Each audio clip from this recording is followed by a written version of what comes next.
ಪಕ್ಷದಲ್ಲಿ ವಿಶೇಷವಾಗಿ ಇದರಲ್ಲಿ ಮಹಿಳೆಯರು ವಿರೋಧ ಮಾಡಿರ್ತಕ್ಕಂಥದ್ದು ಬಹಳ ಖಂಡನೀಯ ಅಂತ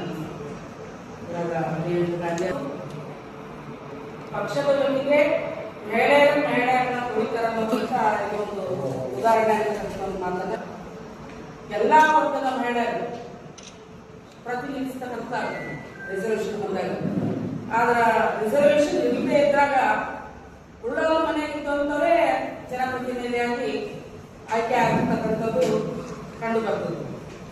ಯಾಕಂದ್ರೆ ಇವಾಗ ನೋಡಿ ಪ್ರಭಾ ಮಲ್ಲಿಕಾರ್ಜುನ ಆಗಿರ್ಬೋದು, ಪ್ರಿಯಾಂಕಾ ಜಾರಕಿಹೊಳಿ ಆಗಿರ್ಬೋದು, ಇವರೆಲ್ಲರೂ ಸಾಮಾನ್ಯ ಮಹಿಳೆಯರಾಗಿದ್ದರೆ MP ಆಗಕ್ಕೆ ಸಾಧ್ಯ ಇತ್ತಾ? ಸಾಧ್ಯ ಇಲ್ಲ. ಹಾಗಾಗಿ ಈ ವಿರೋಧವನ್ನ ನಾವು ಭಾರತೀಯ ಜನತಾ ಪಾರ್ಟಿ ಕೇಂದ್ರ ಮತ್ತು ರಾಜ್ಯದ ಕಡೆಯಿಂದ ನಾವು ಇದನ್ನ ವಿರೋಧಿಸ್ತಾ ಇದ್ದೀವಿ. ಯಾಕಂದ್ರೆ ಮೊದಲಿನಿಂದನೂ ಕೂಡ ಭಾರತೀಯ ಜನತಾ ಪಾರ್ಟಿ ರಾಷ್ಟ್ರಪತಿ ಒಂದು ಆದಿವಾಸಿ ಮಹಿಳೆಯನ್ನ ರಾಷ್ಟ್ರಪತಿಯನ್ನಾಗಿ ಮಾಡಿದೆ ಮತ್ತು ವಸುಂಧರಾಣಿ ಆಗಿರ್ಬೋದು ನಮ್ಮ ಮುಖ್ಯಮಂತ್ರಿಗಳನ್ನ ಸುಮಾರು ಜನ ಮುಖ್ಯಮಂತ್ರಿ ಕೊಟ್ಟಿದ್ದಾರೆ. ಇವಾಗ ಪ್ರಸ್ತುತವಾಗಿರ್ಬೇಕಾದ್ರೆ ದೆಹಲಿಯಲ್ಲಿ ರೇಖಾ ಗುಪ್ತಾ ಅವರಿದ್ದಾರೆ.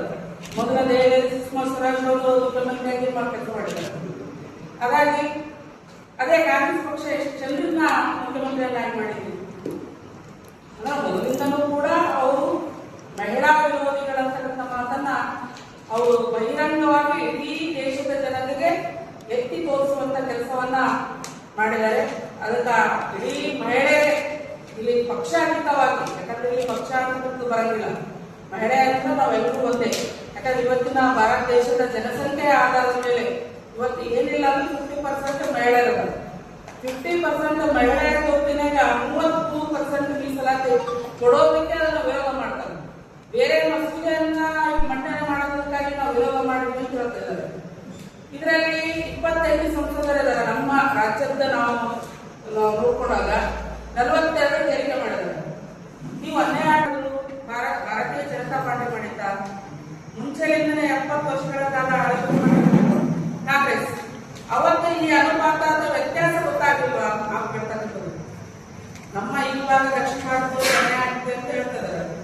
ಸ್ಟಾಲಿನ್ ಅವರು ನಮ್ಮ ಕನ್ನಮಣಿಯವರು ಅವರು ಮಹಿಳೆಯರೇ ಅವರ ಎದ್ದು ಕಪ್ಪು ಸೀರೆ ಧರಿಸ್ಕೊಂಡು ಬಂದು ಹೇಳಿದ್ರು ಸಂಸತ್ನಲ್ಲಿ. ಅಂದ್ರೆ ಒಂದೇ ಏನಪ್ಪ ಅಂದ್ರೆ ಪ್ರತಿಯೊಂದನ್ನ ವಿರೋಧ ಮಾಡ್ತಕ್ಕಂಥದ್ದು. ಅದು 370 ಆರ್ಟಿಕಲ್ ಮಾಡೋದಾಗಿರ್ಬೋದು, ಆಧಾರ್ ಕಾರ್ಡ್ ಆಗಿ ಮಾಡಿದಾಗಿರ್ಬೋದು, ಪ್ರತಿಯೊಂದನ್ನ ದಿವಾಳಿ ತಲಾಕ್ ಮಾಡೋದಾಗಿರ್ಬೋದು, ಪ್ರತಿಯೊಂದು ಏನಂದ್ರೆ ಭಾರತೀಯ ಜನತಾ ಪಾರ್ಟಿ ಯಾವ್ದಾದ್ರು ಮಸೂದೆಯನ್ನ ಮಂಡಿಸಿದ್ರೆ ಅದನ್ನ ವಿರೋಧ ಮಾಡ್ತಕ್ಕಂಥದ್ದೇ ಅವರು ಕೆಲಸ ಆಗ್ತದೆ. ಅದರಲ್ಲಿ ಸರಿ ಇದನೋ ಸಾರ್ವಜನಿಕರ ಅನುಕೂಲ ಆಗ್ತದೋ ಜನರಿಗೆ ಅನುಕೂಲ ಆಗ್ತಾ ಇದೆ ಅಂತಕ್ಕಂಥದ್ದು ಏನೂ ಇಲ್ಲ. ಆ ಅಧಿವೇಶನದಲ್ಲಿ ಕುಂತೀವಿ ಅಂದ್ರೆ ಒಂದು ಟೇಬಲ್ ಹೊಡೆಯೋದು, ಒಂದು ವಿರೋಧ ಮಾಡೋದು, ಇವೆರಡನ್ನ ಮಾತ್ರ ಅವರು ನಾವು ನೋಡ್ತಾ ಇದ್ವಿ. ಆದ್ರ ಯಾವತ್ತು ನರೇಂದ್ರ ಮೋದಿಜಿ ಅವರು 3ನೇ ಬಾರಿಗೆ ಒಂದು ಹಿಂದುಳಿದ ವರ್ಗದ ಒಬ್ಬ ಪ್ರಧಾನಮಂತ್ರಿ ಆದ ನಂತರ ಹೇಳುದು ಕೆಳವರ್ಗದ ಜನರಿಗೆ, ಅದು ಸ್ಪೆಷಲಿ ಹೆಣ್ಮಕ್ಳಿಗಾಗಿ ಅನುಕೂಲ ಆಗ್ಬೇಕು ಅನ್ನೋ ದೃಷ್ಟಿಯಿಂದ ಇಟ್ಕೊಂಡಿಸಿದೆ. ಉಜ್ವಲ ಯೋಜನೆ ಆಗಿರ್ಬೋದು, ಜನ್ಧನ್ ಯೋಜನೆ ಆಗಿರ್ಬೋದು, ಮನೆ ಶೌಚಾಲಯ ಆಗಿರ್ಬೋದು ಮತ್ತು ಗಂಗಾ ಕಲ್ಯಾಣ ಆಗಿರ್ಬೋದು, ಇವೆಲ್ಲ ಯೋಜನೆಗಳನ್ನ ಮಹಿಳೆಯರ ಇಟ್ಕೊಂಡು ಅವರು ಮಹಿಳೆಯರ ಪರವಾಗಿ ಕೆಲಸ ಮಾಡ್ತಕ್ಕಂಥದ್ದು ನಾವು ನೋಡಿದ್ದೀವಿ. ಆದ್ರೆ ಈಗಲೂ ಕೂಡ ಮಹಿಳೆಯರಿಗೆ ಒಂದು ರಾಜಕೀಯ ಪ್ರಾತಿನಿಧ್ಯವನ್ನ ಕೊಡಬೇಕು ಅನ್ನೋ ದೃಷ್ಟಿ ಇಟ್ಕೊಂಡು ಅವರಿಗೆ ಮಸೂದೆಯನ್ನ ಮಂಡನೆ ಮಾಡಿ ಅದನ್ನ ವಿರೋಧ ಮಾಡಿರ್ತಕ್ಕಂಥ ಪಕ್ಷದವರಿಗೆ ಇಡೀ ಮಹಿಳೆಯರು ನಾವು ವಿರೋಧಿಸ್ತೀವಿ ಮತ್ತು ಅದಕ್ಕೆ ಸಂಬಂಧಪಟ್ಟಂತ ಸಭೆಗಳನ್ನ ಮಾಡಿ ಮಹಿಳೆಯರಿಗೆ ಜಾಗೃತಿ ಮೂಡಿಸುವಂತ ಕೆಲಸವನ್ನ ಮಾಡ್ತೀವಿ ಅಂತ